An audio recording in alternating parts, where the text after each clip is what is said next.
You're listening to PetLifeRadio.com. Animal Party is brought to you by PetCare RX, America's most affordable pet pharmacy. PetCare RX offers the same meds as top vets, but with a savings up to 50%. And if you find a lower price on a certified EPA and FDA-approved medication, PetCare RX will match that price. So go to PetCareRx.com. Use promo code ANIMAL10, ANIMAL, the number 10, and receive $10 off orders of $50 or more.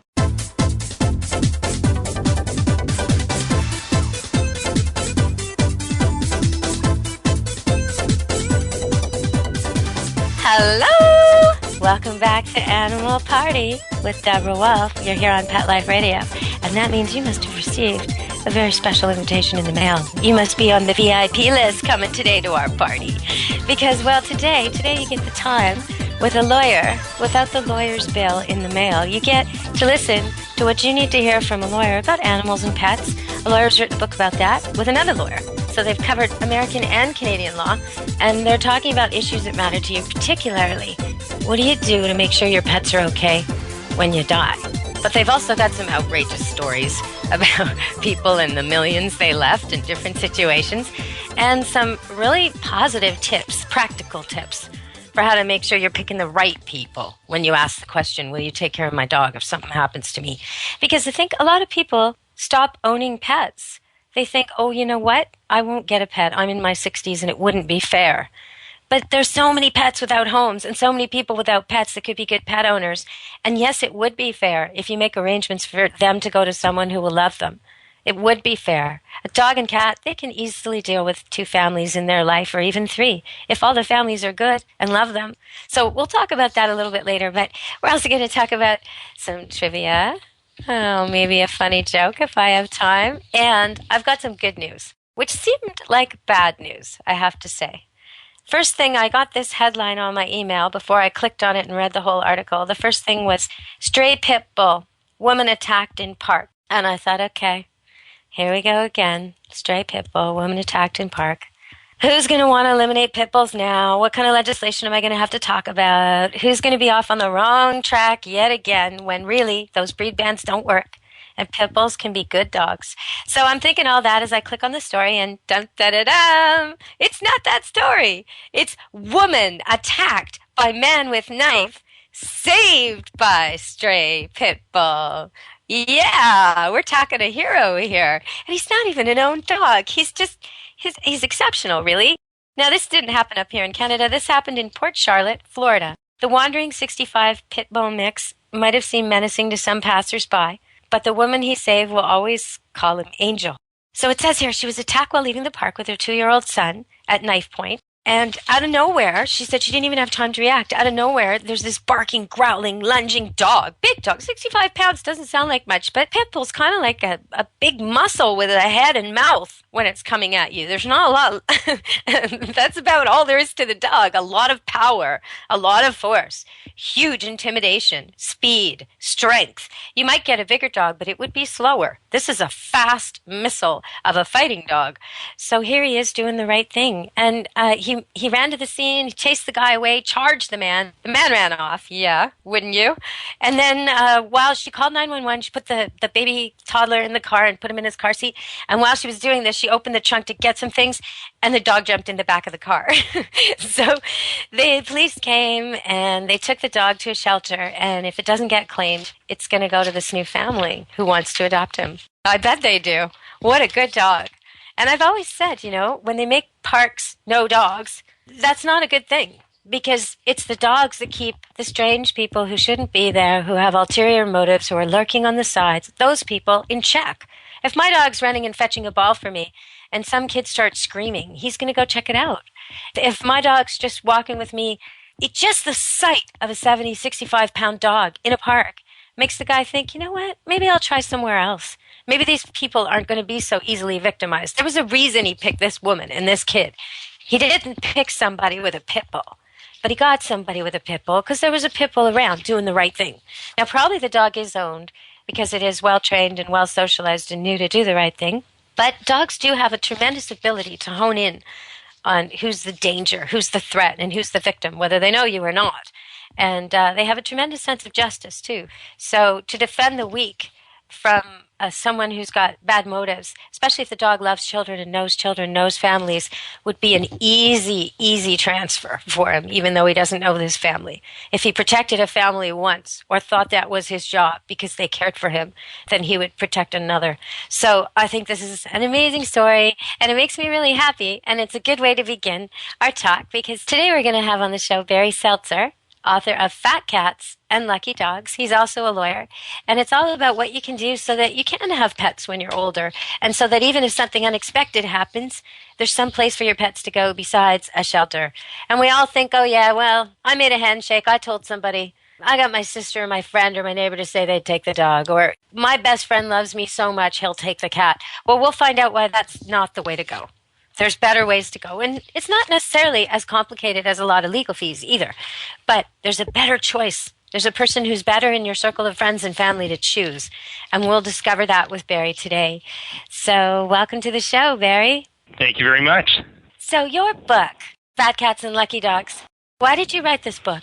Well, we were hoping to actually help people, in essence, encouraging them to plan for their pets. And we found, in our practices and just in general, probably more than, depending on what poll you buy, more than 50 to 65% of Canadians and Americans don't have a pet plan in place or a plan for their families. And over the 30 years of my practice, I've really tried very hard to try and encourage people to do something. And it's frustrating in some sense, but we were hoping that this might draw some attention to the issue.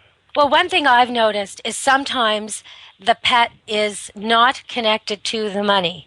So the pet goes to someone with, the hope they'll just be good to it, and the money goes somewhere else. And I think sometimes you have to connect the two, right, in order to make sure the pet is provided for, but also that the person you've picked actually has the funds to do it, should their circumstances change.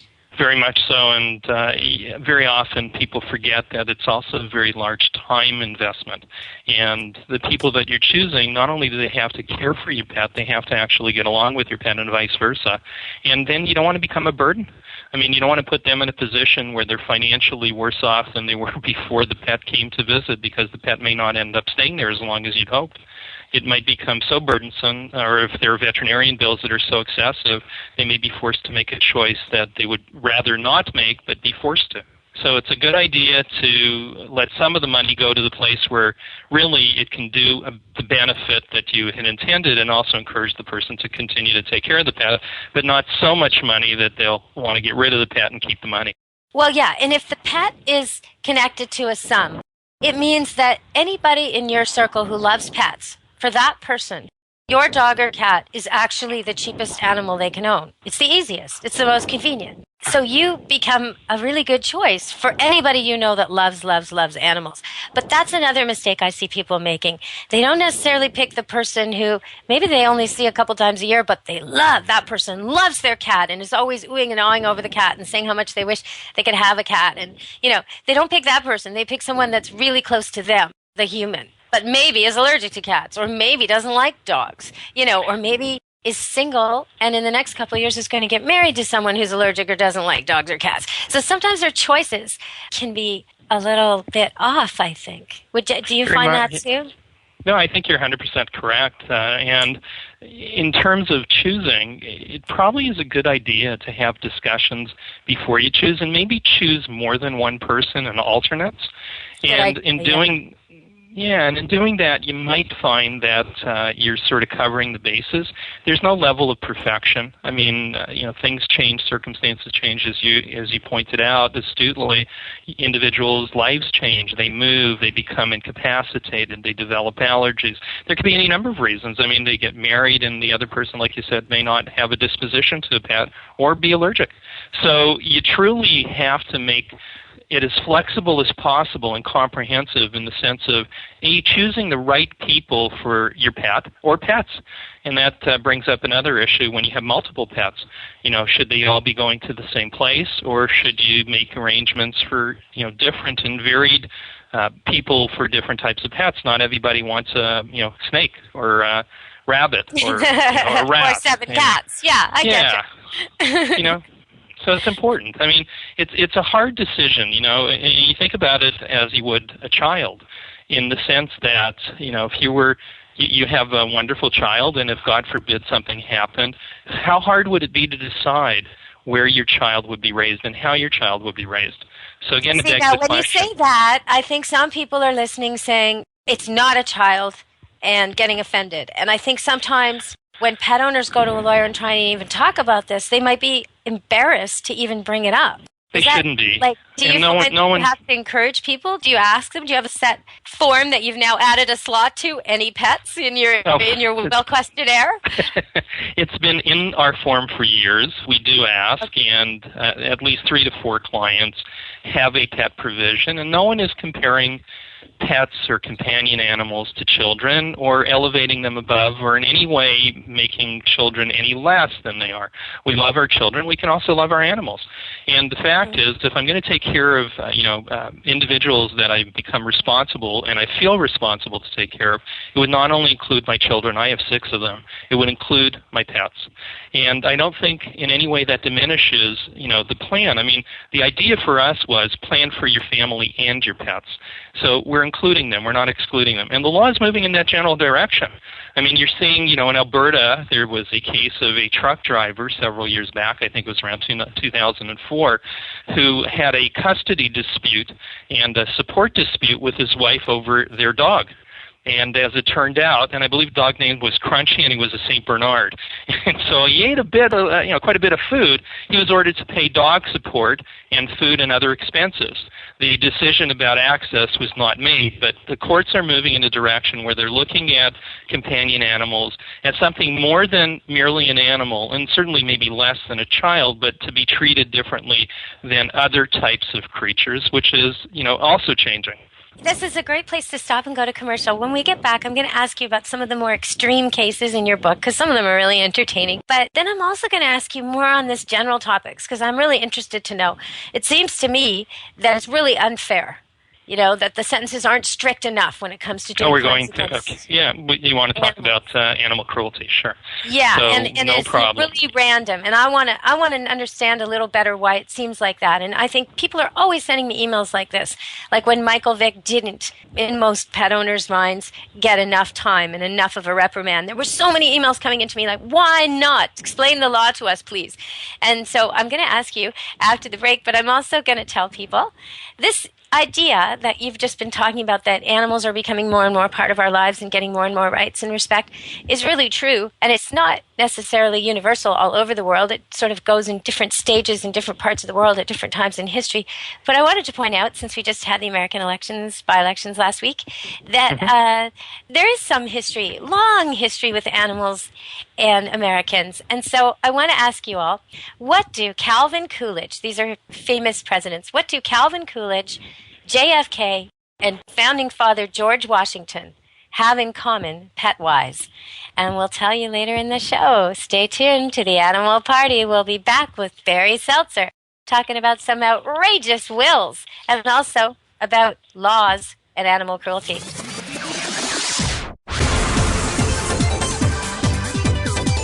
Don't go anywhere, because the best is yet to come. Stick around. Animal Party is brought to you by Petco.com. Petco is a leading specialty retailer of premium pet food supplies and services, offering more than 10,000 high-quality pet-related products. Enter the code PARTY10, P-A-R-T-Y, the number 10, and get 10% off any order. No minimum at Petco.com. There's a movement afoot. ShoeBuy.com. Join the millions of people who shop ShoeBuy.com's over 400 brands and 500,000 products. Order now and get free shipping and free return shipping. ShoeBuy.com, the world's greatest shoe store. Walk your dog in style and comfort. Enter the code ANIMAL, A-N-I-M-A-L, at checkout and get a 10% discount plus free shipping at ShoeBuy.com.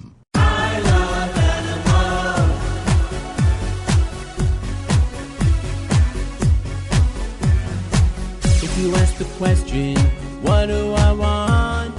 What do I need? I'll take affection. attention. I really should mention, I need time, I need love, I crave attention. Listen to waiting by the door, I'm waiting for you, with shaking tails and happy hearts, I'm waiting for you, and running circles round the floor, I'm waiting for you. That's always when the party starts. Oh, they are my friends, they are my children, they are the furry students and kids. They are my family, they understand me. That's how I love my pets. I Love My Pets, the new single by Mark Winter. Available on iTunes.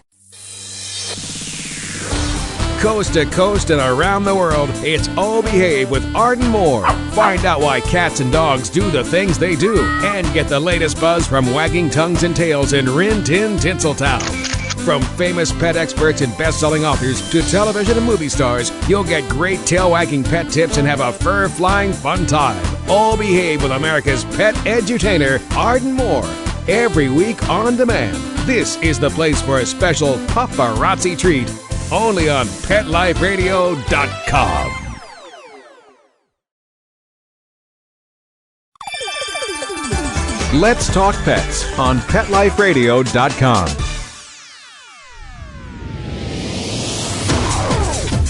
You're inside the VIP room with the hottest party in town. Back to the party. Let's go! Hello! We're back with Animal Party. I hope you're here. I hope you're ready. I hope you got your party clothes on, because we're here with Barry Seltzer, author of Fat Cats and Lucky Dogs. And he's here telling us about some of the more outrageous cases. What have you got in your book that would shock us, do you think? I know we hear sometimes about millionaires and their huge money to the SPCA, and that sometimes surprises us but delights us. But what about individual pets? Does anybody have a suite at the Hilton or anything like that going on for their pet after they've died?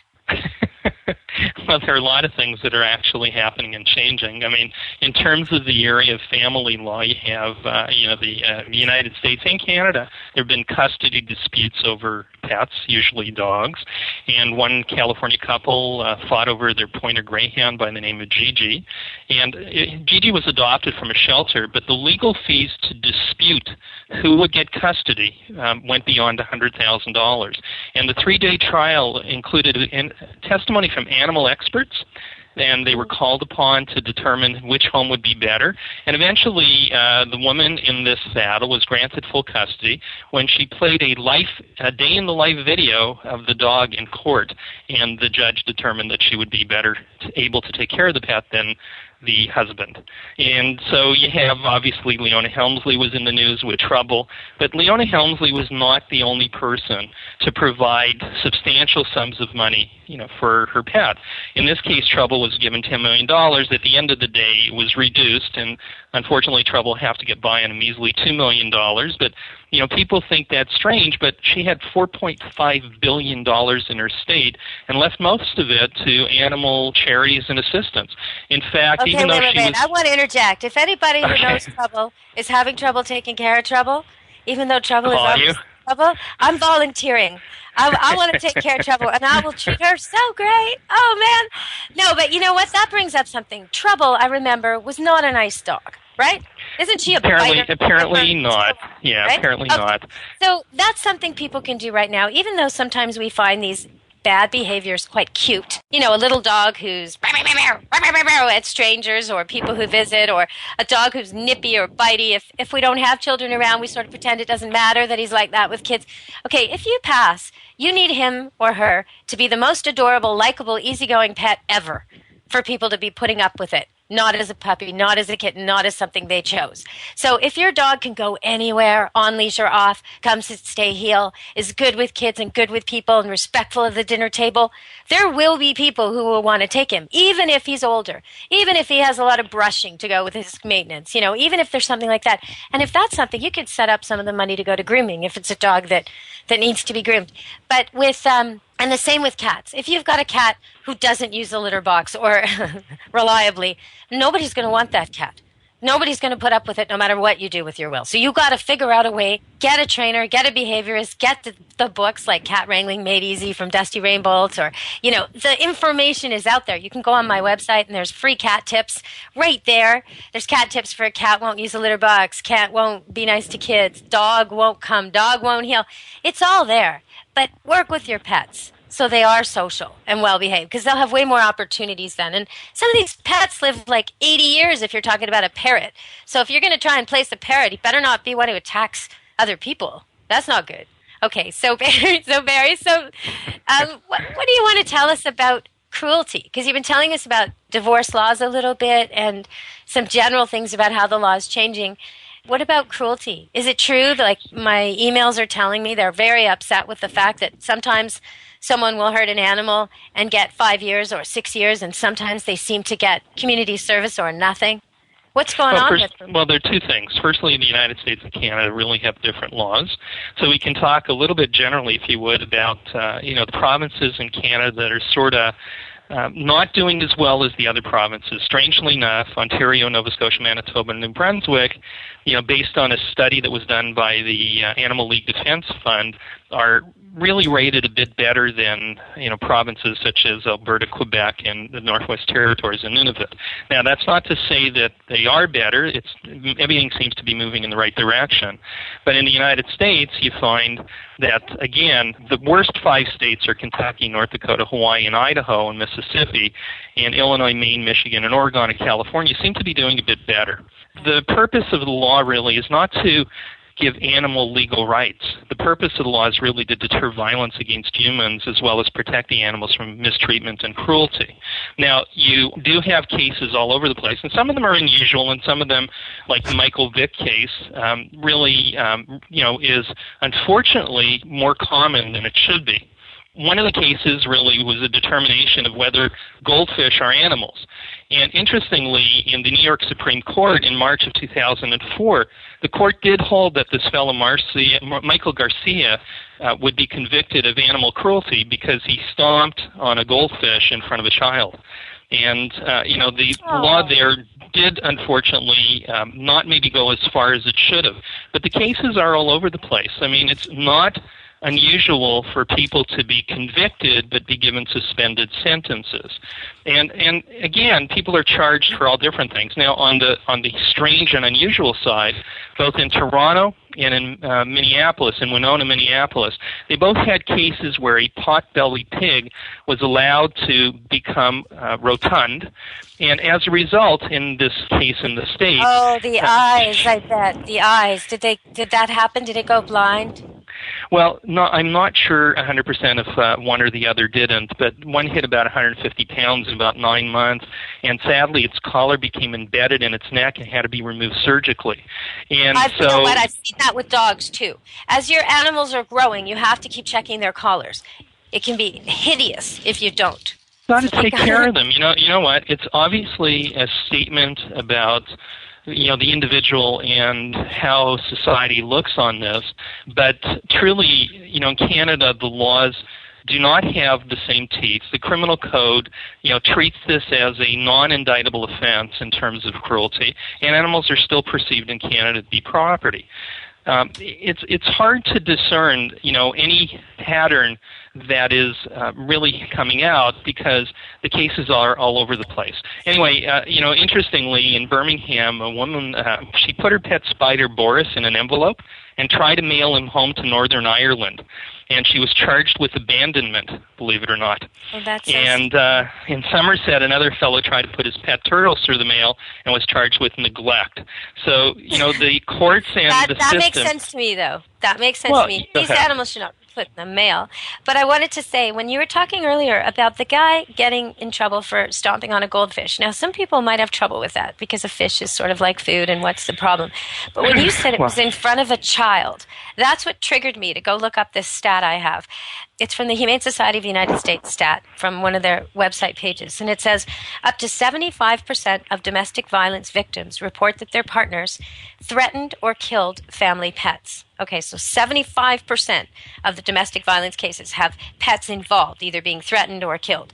Now, in Wisconsin, 68% of the battered women with pets reported that their animals had also been abused.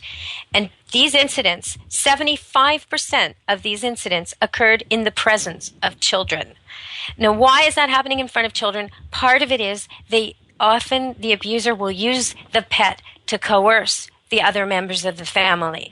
And it's a nasty, nasty business. So cracking down on this guy stomping on a goldfish in front of his kid, I kind of get from a family violence standpoint in a way when you read these kind of stats, because this power control thing and the way they lash out and the way it affects the families, it's so important that we all make the call. Call your local police. Call your local SPCA or Humane Society or shelter if you think there's violence, if you think there's a dog that's tethered 24/7 or horses that don't have water or cats that are being abused, or maybe you've seen fighting type dogs and they've got scars and marks on them, or they're just tied up all the time and then pregnant, or something's going on. If you think something's going on, call it in, because chances are there's kids watching this, as well as the animals. I mean, I want the animals safe, but I don't want the kids seeing this either. And the kids who see it often grow up and do it. So it's... I agree with you 100%. While the goldfish in this case was a victim, and even though the conviction, was in the strange news sections of the newspapers, it really does reveal that, the violence and it's invisible. And it's a reminder for the community to address these interpersonal violence issues. And hopefully the courts and the legislatures will provide tools to allow them to do that. So I agree with you 1,000%. Well, and if people are listening and they're in some kind of situation, there's also a really high stat that there's women who do not seek help because they can't leave their pet behind with the abuser. And, nowadays, if you check into a shelter or someplace like that, they'll find, an animal shelter in your neighborhood or a foster home in your neighborhood.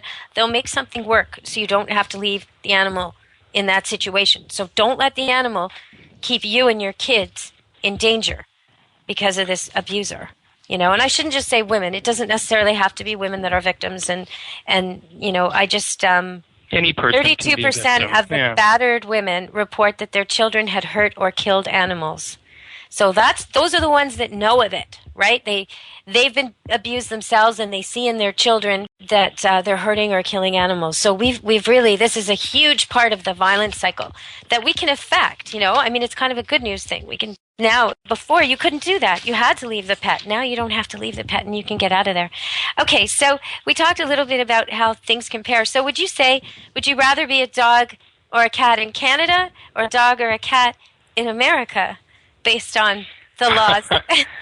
Probably neither place where I'm being targeted, but can I tell you one interesting little tidbit, and I pardon the pun? This fellow, Earl Metro, was reporting a Canadian lawyer, and he bit his pit bull to discipline him and was sentenced to 6 months of probation and 40 hours of community service. So it's the only case I've ever heard of where man bites dog and goes to jail. It's kind of unusual, but it sort of underscores in some sense what you're saying. I'm not sure that I'd rather be a dog or a cat in either country subject to abuse. In terms of the people perpetrating the abuse, it looks like upon reading the Criminal Code of Canada, you think there's zero tolerance. But I got to tell you that the summary offense conviction only makes the fine $2,000 or imprisonment for 6 months, and most judges faced with animal cruelty cases currently are hesitant to impose sentences which would have probably a deterrent effect, and it's extremely rare for anybody to get a 6-month jail sentence. In the United States, there are a lot of examples of people getting bigger sentences, but they're usually people who've committed other crimes, or the crime they've committed and the way they've committed it in terms of the animal cruelty is so heinous that it's difficult for the court to ignore. So I'm not sure I have an answer for you. It's sad for me in both instances, to be honest. Don't leave this party before it's over, because the best is yet to come. Only losers leave the party early anyway. Party on. Back in a few. Love your pets but wish their medications were a lot less expensive? They are at 1-800-PET-MEDS. You'll not only save on flea and heartworm medications, but on prescriptions for arthritis, incontinence, thyroid, and more. And you get fast service, free shipping, and a 100% satisfaction guarantee. Plus, our licensed pharmacists ensure accuracy, monitor drug interaction, and more. See why over 5 million people have trusted their pet's health to 1-800-PET-MEDS, America's largest pet pharmacy. Call now or order online. Go to petmeds.com/party, PARTY, to get 10% off any order and free shipping on orders of $39 or more.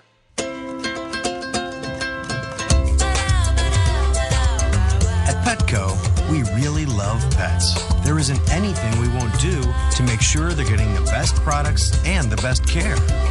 So when you ask us a question like, so how do you feel about cat condos? We can say from experience, feels like home for her. Enter the code PARTY10, PARTY, the number 10, and get 10% off any order. No minimum at petco.com. Hello? Danica, where have you been? Oh, Grandma, I've been busy, you know, racing, GoDaddy girl. Oh, I built my own online store with GoDaddy. Really? Let me see. Grandma'sAuction.com. Hey, aren't those Grandpa's golf clubs? Grandma needs her bingo money. Use promo code PARTY10, PARTY, the number 10, and get a .com domain name for just $7.49 at GoDaddy.com. That's it. You're madder than a junkyard dog, and you're not going to take it anymore. Your feathers are ruffled, your dander is up, and you've got a definite bone to pick.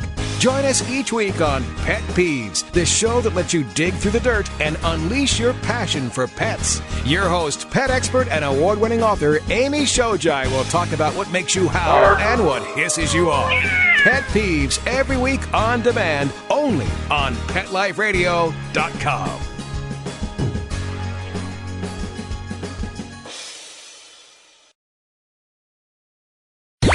Let's talk pets. Let's talk pets On Pet Life Radio. Pet Life Radio. PetLifeRadio.com. You're inside the VIP room. with the hottest party in town. Back to the party. Let's go. Maybe Japan is the answer. They've got pampered pets there. You pay $15 to sit in a cafe for half an hour and be with cats, and you rent dogs by the hour, and they're pampered to the hilt. But I think it's a very urban life, and I don't know if I'd want to be a dog in an urban center myself. I don't know.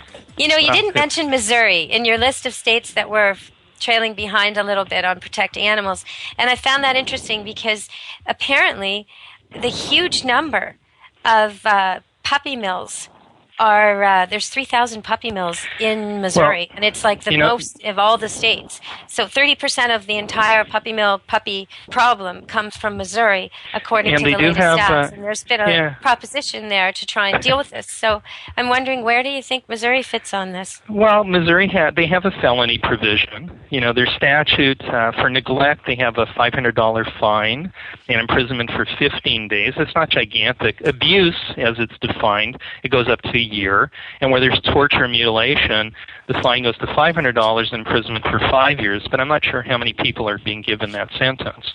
So, you know, it's not the teeth in the law. It's also the willingness of the courts to apply the teeth in the law.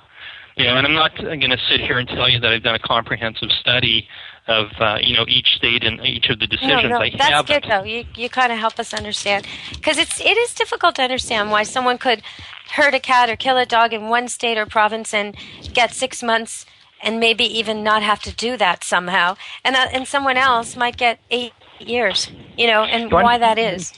Well, I think you have to look at each individual situation, the circumstances. But you want to hear something really odd? The criminal code penalty for animal abuse, quotation marks, is less than the penalty for uttering a threat to kill, poison, or injure an animal or bird that is the property of any person. in other words, it can be an indictable offense preceded by indictment, unlike the other animal provisions, and the liability of imprisonment is 24 months.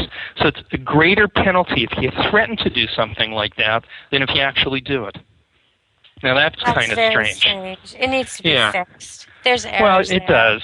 Yeah, and examples abound all over the country. I mean, in Canada, in R versus Regina versus Randall, the accused fellow kicked and beat his dog with a hockey stick, and that's terrible. And the court fined him $1,000. It's not, not right. within the range of maybe what it should be. And in Regina versus Higgins, we always go by Regina because it's the queen versus whoever is the defendant. A cat owner wanted to discipline his cat, Sammy, who had overturned a garbage pail. And he accidentally, quotation marks, broke the leg of the cat, and he was acquitted of the animal cruelty charge because the court determined that when he was giving chase to the cat, the broom, his intention was to scare the cat and not injure it. So really you don't have to be responsible for your own actions. So it is. If you were to do that to a child, it would be okay if you didn't really mean to break his leg. Ridiculous. No, it wouldn't be. It's not in either instance. I agree with you, Deborah, 100,000%. But so there are cases and cases and cases and cases.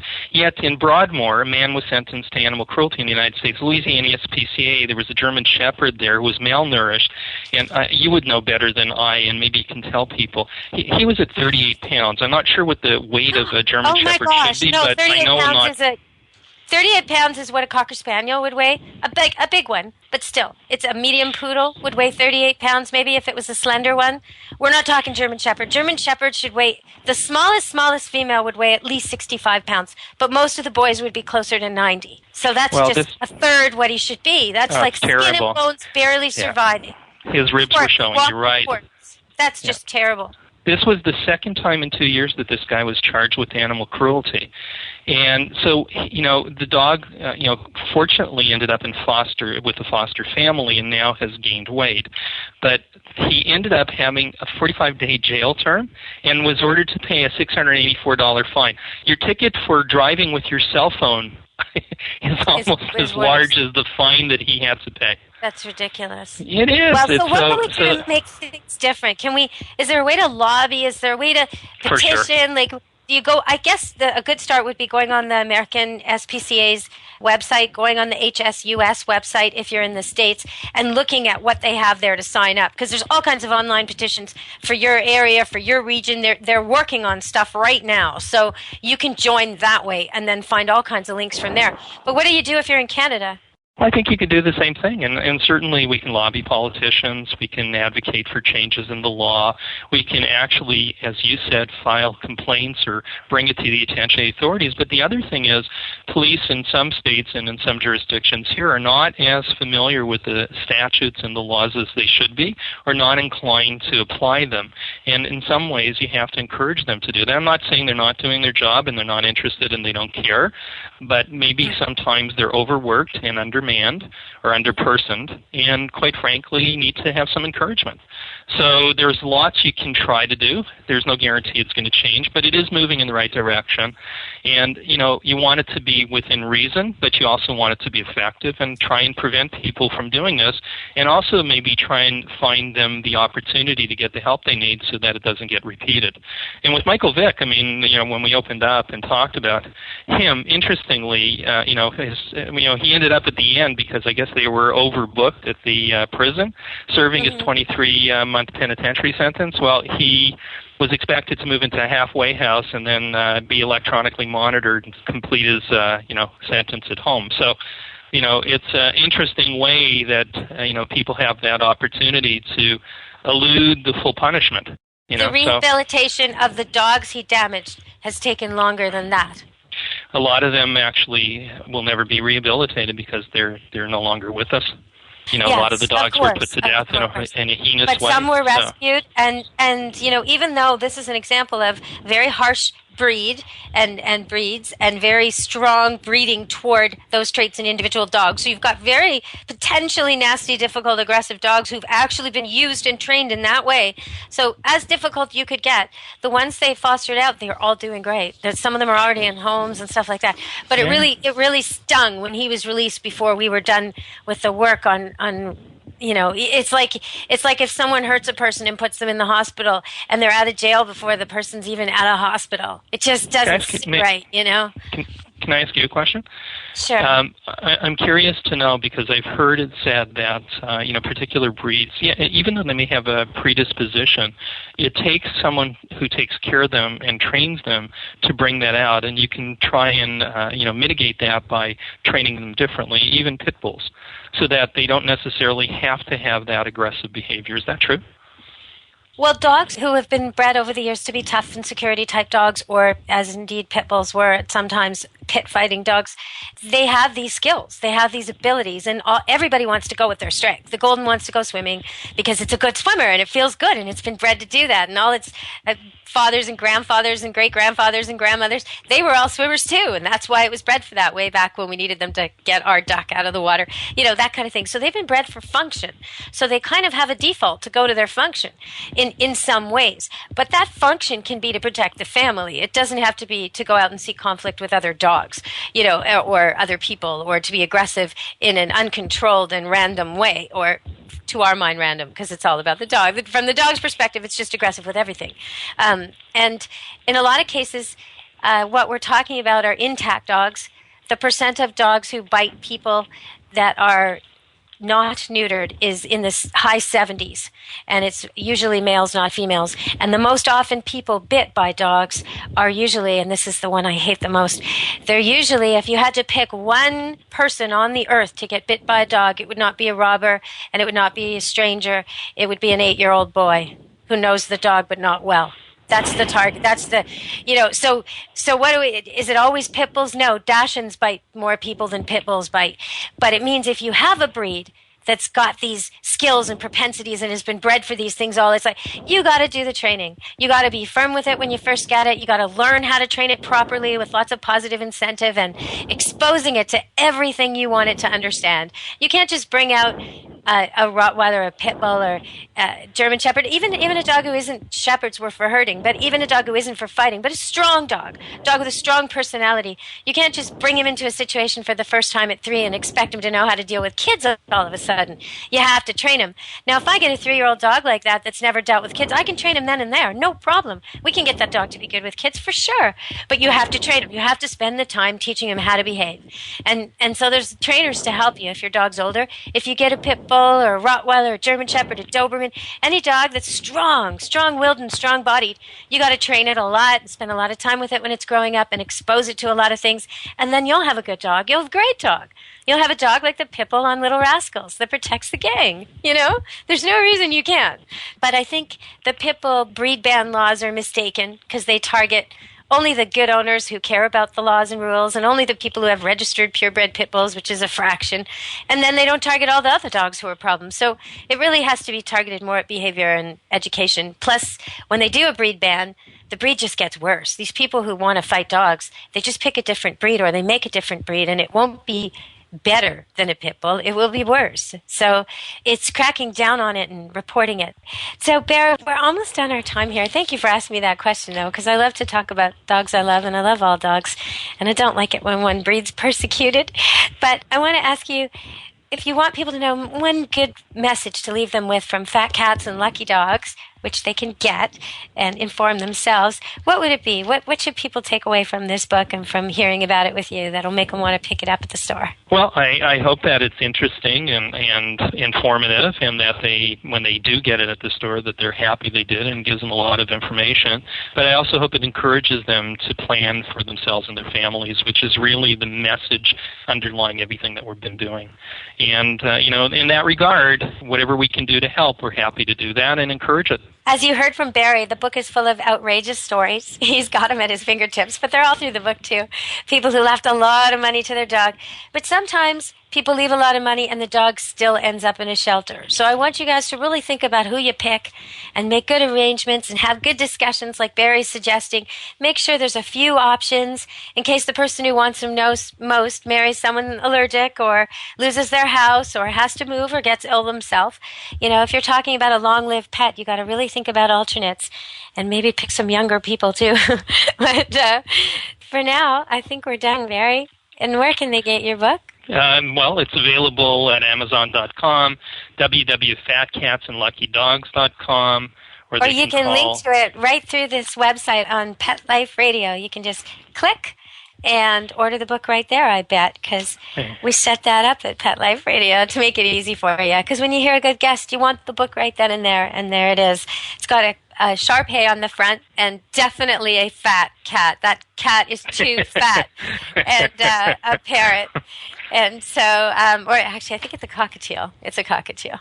So, yeah, you don't want to think about this. Nobody does. But when you're in there talking with your lawyer about your kids and your cabin and your boat and your motorcycle and all this other stuff, think about your animals. Because they'll be missing you and they'll be hurting and they'll want someone to love them. Okay, well, thanks so much for this interview. It's been great, Barry. Thank you very much. Thank you very much, Deborah. Take good care of yourself. Okay, thank you. All right.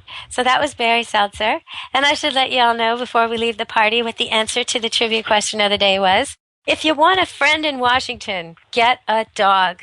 That was what Truman said. And that's what Clinton did when he was in the middle of one of those crisis moments when the press was covering him nonstop with gossip and scandal. He already had a cat named Socks, but he went out and got a chocolate lab named Buddy. And he even said at the time, I need a friend. I bet he did. So, and I bet Buddy was a good friend, because it looked to me from the footage that Clinton was treating him well. So what do Calvin Coolidge, JFK, and founding father George Washington have in common pet-wise? Well, the answer is a huge, huge amount of pets. And the winner of these three is probably George Washington with 37 hounds and horses. But JFK and Calvin Coolidge each had between 35 and 50 pets. So a lot of pets. Crazy things have lived at the White House. An elephant lived there.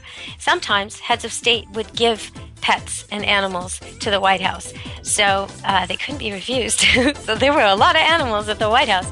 There's been animals and politics and animals and people for a long time in history. And now we finally have the tools to make sure they're okay after we die and use modern laws to our advantage. And maybe if we all call it in when we see it, we can put an end to animal cruelty. Maybe if we all log on to the ASPCA and the HSUS and vote on things and sign up, we can start making the laws more fair to animals so that people who do these cruel things really do get separated from animals and get put where they can't hurt animals anymore. Okay, everybody, so that was the party today. We'll be back next week with a whole new party. We'll have Marcy Kladnick on the show, on the next show on Animal Party Pet Life Radio. Be good to your animals and party hardy with your animals. Let's Talk Pets, every week on demand, only on PetLifeRadio.com.